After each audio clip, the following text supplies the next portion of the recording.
Por supuesto, lo que interrumpió toda la ceremonia de Pelé fue la asunción de Lula como presidente de Brasil por tercer mandato. Tercera vez que asume la presidencia, primera vez en la historia que hay una persona que asume 3 mandatos. Varias imágenes que dejó esta ceremonia cargadísima de simbolismo. Sabemos, la izquierda tiene debilidad por los símbolos. Sí. Lula lo ha caracterizado toda su carrera y estuvo muy cargado de eso.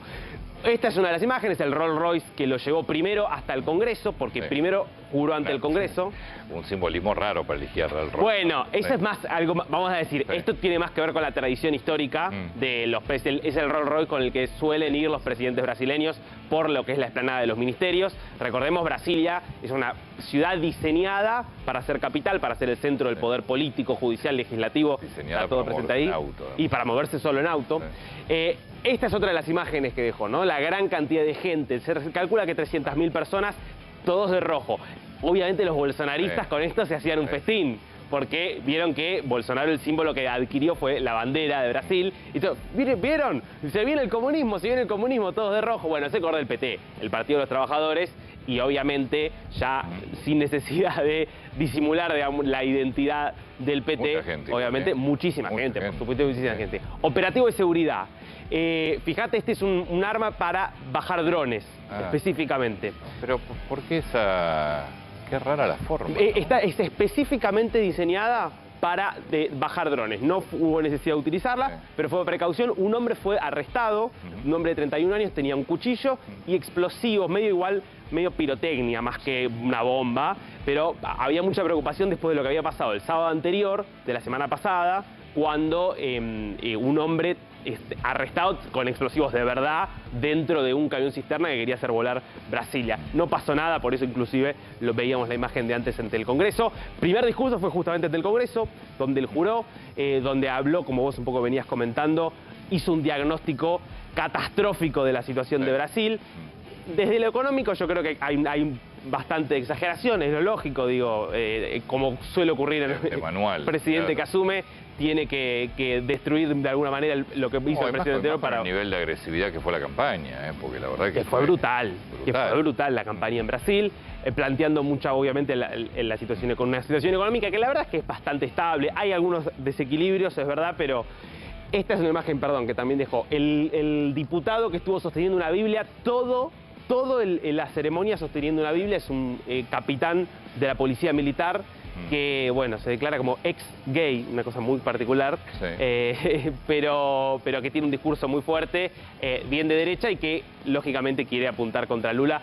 Fue una de las imágenes que dejó y un discurso que además, te decía, bueno, tuvo un contenido económico, algunos un poco preocupados porque mucho énfasis en la presencia del Estado en la economía, algunos que temen ahí, bueno, de hecho, uno de los decretos que sacó, porque ni bien asumió, sacó varios decretos, entre otras cosas, sacando algunas empresas del plan de privatizaciones que había iniciado Bolsonaro, Petrobras y otras empresas fuera de eso. Cuando hablamos del simbolismo, yo te diría que esta fue la imagen más potente en términos del mensaje que se quiso dar. ¿Por qué? Porque como no estaba Bolsonaro para entregarle la banda presidencial, ¿qué dijo Lula? Que me la entregue el pueblo. Y hizo una selección básicamente de personas de alguna manera excluidas. Por ejemplo, la mujer que le termina entregando la banda es una dirigente cartonera.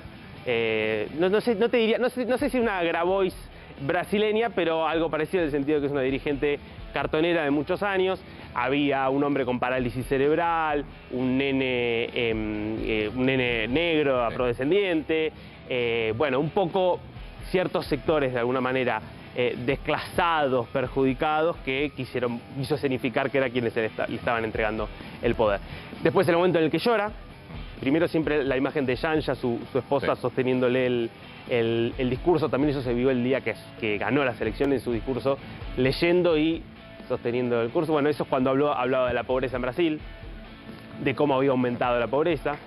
Tercer mandato, a ver, los 2 primeros mandatos fueron un Lula que si bien creo que cuando asumió por primera vez había mucho temor, terminó demostrando que hizo un gobierno muy de mercado, con totalmente muchísima baja de la pobreza, mucha gente que pasó ascendió socialmente en los 2 gobiernos de Lula. Yo me imagino que, más allá de los temores por el ministro de Economía, creo que es una cuestión de tiempo. Lula Hay que ver, que tiene yo te diría, país. yo vengo viendo cuál es la reacción hoy del mercado. Hay alguna inquietud, que no había tanto antes de que asumiera, pero porque a ciertas cuestiones puntuales. Primero, el ministro de Economía, que no es alguien del mercado, él tuvo ministros de Economía súper tecnócrata en sus dos gobiernos. Esta vez eligió un militante político, que es Fernando Haddad. Después, las primeras medidas que tomó antes de asumir es subir el techo de gastos. En Brasil hay una enmienda constitucional que básicamente te prohíbe gastar por encima de la inflación y por encima de la recaudación. Bueno, eso se removió, sobre todo con la excusa de un poco del gasto social. Bueno, eso entonces ya se augura un mayor déficit fiscal. Y después, bueno, esto que te decía antes de, bueno, mucha énfasis de vuelta en el Estado, no está claro cuál es el plan para que haya mayor inversión, o sea, en qué está pensando Lula para que haya una mayor inversión en términos económicos. Y lo que hay que tener en cuenta acá es que en sus dos etapas anteriores le tocó el momento de mayor esplendor de América Latina. Es un mundo diferente, ¿no? Es un mundo completamente otro mundo. Sí. Vos ves el peso, digamos, del gasto público en ese momento versus hoy, es muchísimo mayor hoy que el que tenía en ese momento, el precio de los commodities. Y recibe un Brasil con deflación, Bueno, es un Brasil que viene ahora, o sea, va a terminar el año con cierta inflación, pero 5,7 o 6%. ¿no? De los países de menor inflación de América Latina. Claro. Porque obviamente ahí es verdad que hubo una baja circunstancial de los combustibles, que eso hay que ver cómo evoluciona el año que viene. Bien. Bueno, varios desafíos que tiene por delante Lula, vamos a ver cómo hace, y un gabinete enorme. No es el mayor, es el segundo mayor, 37 ministros, en gran medida para juntar a